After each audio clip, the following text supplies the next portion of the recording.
Bonjour à tous, j'espère que vous allez bien. Bienvenue sur ma chaîne et welcome back pour les anciens.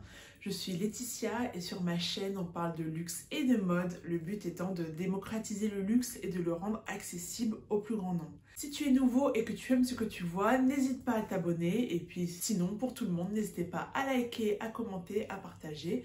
Le but étant d'être le plus nombreux possible dans la famille. Alors je suis désolée d'avoir manqué une vidéo la semaine dernière, mais comme vous le savez pour la plupart, si vous me suivez sur Instagram, j'ai changé de boulot récemment et on va dire qu'il y a beaucoup de choses à faire, ce qui fait que j'avais pas du tout le temps et j'ai décidé de prendre ce temps pour me consacrer à ma montée en compétences.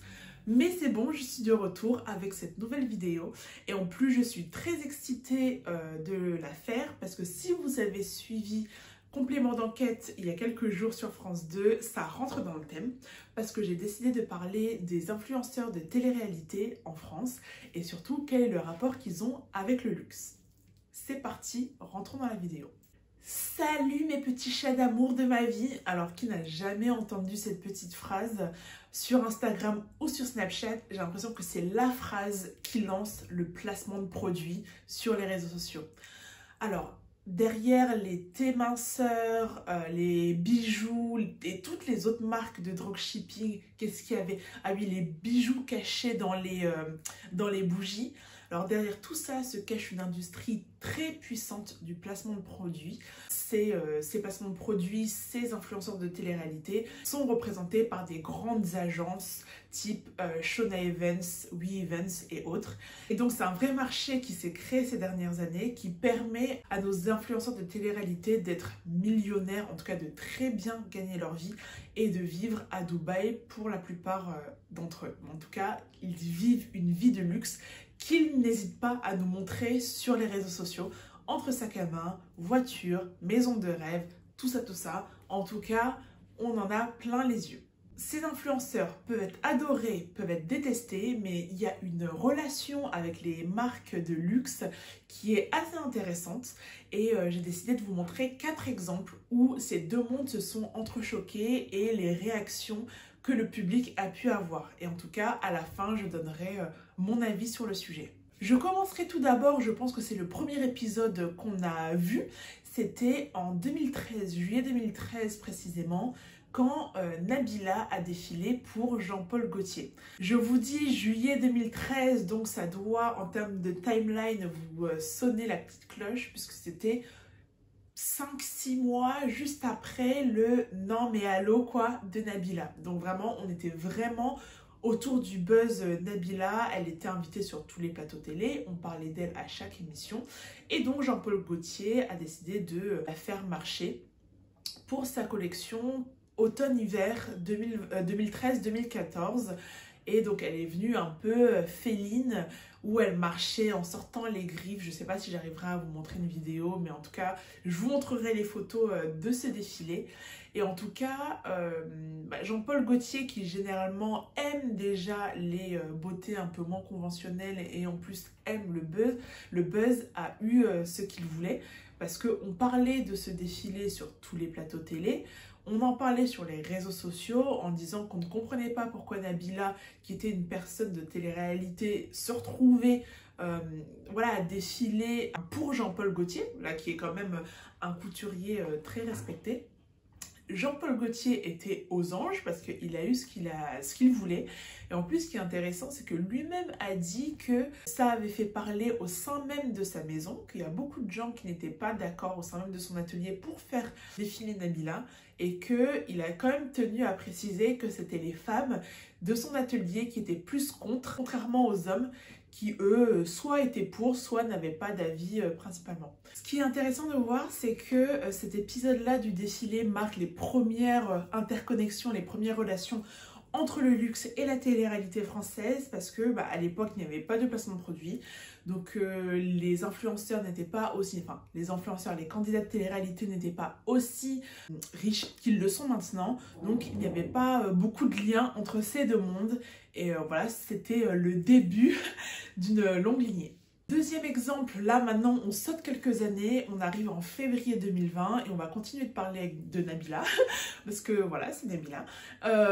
Donc ce sont les 28 ans de Nabila et elle reçoit de la part de son compagnon Thomas un sac Hermès Himalaya. Et pourquoi c'est très intéressant? Parce que déjà, le sac Hermès, c'est un sac Hermès Himalaya, donc qui est très rare. Il est produit par la marque qu'une seule fois par an. Il coûte très cher. Je sais que si on l'achète en boutique, enfin si on arrive à l'avoir en boutique, il coûte aux alentours de 30 000 €. Et il y a quelques années, lors d'une vente aux enchères à Hong Kong, il a été vendu pour 380 000 €. Rien que ça.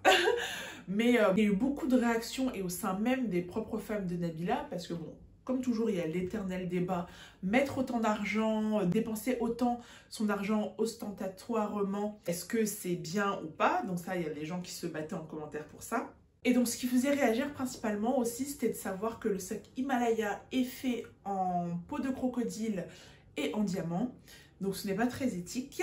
Et d'un autre côté, on a Nabila qui, depuis quelques années, prône comment elle est végane. Donc elle n'a plus de fourrure.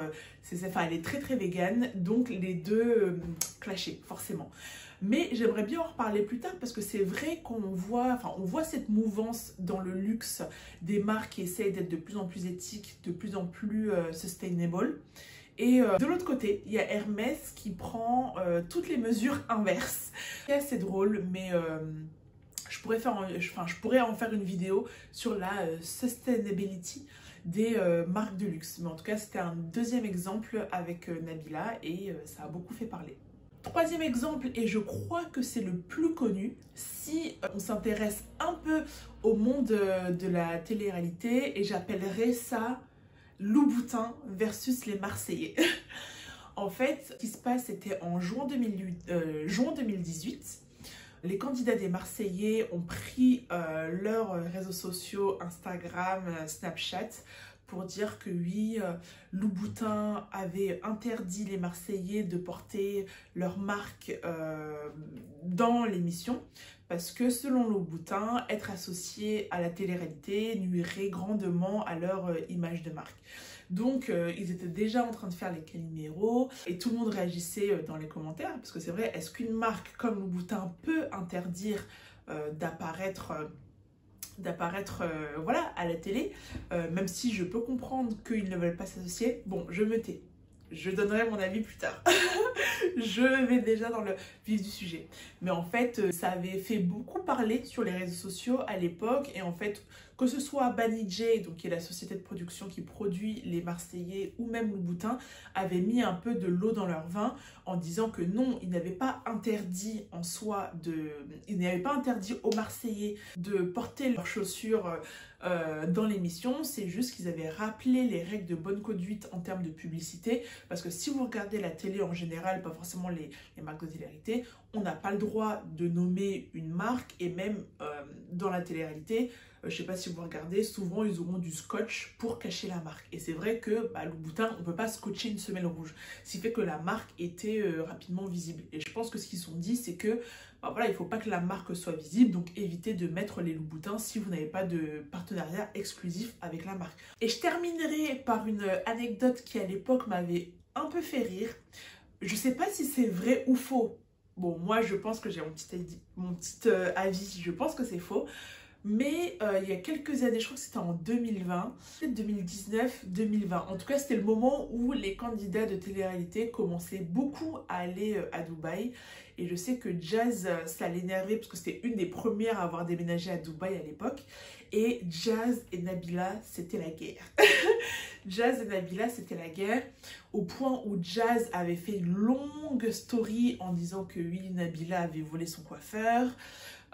Et aussi, ce qui m'avait fait rire, c'est que Jazz avait une collaboration qui devait sortir avec Fendi et que Nabila, je crois que c'était aussi aidé de Manon Tanti, avait appelé Fendi pour que Fendi ne collabore pas avec Jazz.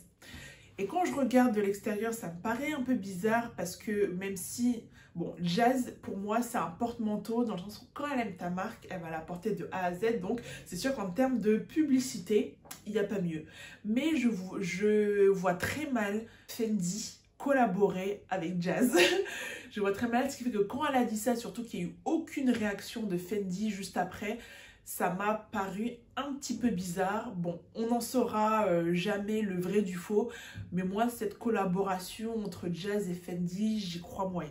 Donc, si je devais donner mon avis, alors, qu'est-ce que je pense des relations entre les gens de télé-réalité et le luxe? Donc, personnellement, ce que je dis, c'est que les candidats de télé-réalité gagnent leur argent, que ce soit d'une bonne manière ou d'une manière un peu, voilà, ils gagnent leur argent. Donc, à partir du moment où ils gagnent leur argent, ils le dépensent comme ils veulent. Je dis que c'est leur argent, ils le dépensent comme ils veulent. Donc, voir Maeva Guénam qui a 25 000 birkins chez elle. Mais petit point que je souhaite rappeler, c'est que déjà, numéro 1, dans le monde de la télé-réalité, il y a beaucoup de faux, donc il y a beaucoup de sacs et de sacs, de chaussures, d'accessoires que vous voyez. On a beaucoup, c'est du faux, on sait que le faux tourne beaucoup. Il y a aussi des candidats de télé-réalité qui veulent miroiter une ville de luxe. Ce n'est pas très vrai. Je veux dire, combien de gens, que ce soit influenceurs en général ou candidats de télé-réalité, montrent voilà, comment ils vivent dans le luxe, quand derrière ils vivent dans des situations déplorables où ils doivent de l'argent ou... Voilà, je ne m'étalerai pas. Et d'un côté, en fait, la relation avec les marques de luxe, que je veux dire que ce sont en termes de partenariat, collaboration, je comprends les deux, en fait. Je comprends que les marques de luxe aient envie de s'associer aux personnalités, parce que, qu'on le veuille ou non, les candidats, c'est un... Ben voilà, ils ont des followers, ils ont des personnes qui les suivent. Mais d'un autre côté, je me dis, est-ce que les personnes qui suivent les candidats de télé-réalité sont la cible de ces marques de luxe? Est-ce que les marques voudraient s'associer aux candidats de télé-réalité? Parce que tu le veuilles ou non, si le candidat de télé-réalité s'associe à la marque de luxe, il touche aussi une autre partie. Et moi, je sais pas, je suis Fendi. Je sais que 80% ou 90% de ma clientèle, ce sont des gens qui ne suivent pas la télé-réalité. Donc, avoir quelqu'un comme Jazz en figure, en ambassadrice de la marque, bah, c'est bien, je touche 10%, mais 90% de mon public, 90% de mon marché va me regarder en mode what is going on? Donc, en tout cas, moi, je trouve que c'est un débat très passionnant parce que c'est un débat actuel. On va voir combien de temps ça va durer parce que vu les déboires des gens de télé-réalité, je ne sais pas si le placement de produits va continuer et si leur train de vie de luxe et autres va perdurer.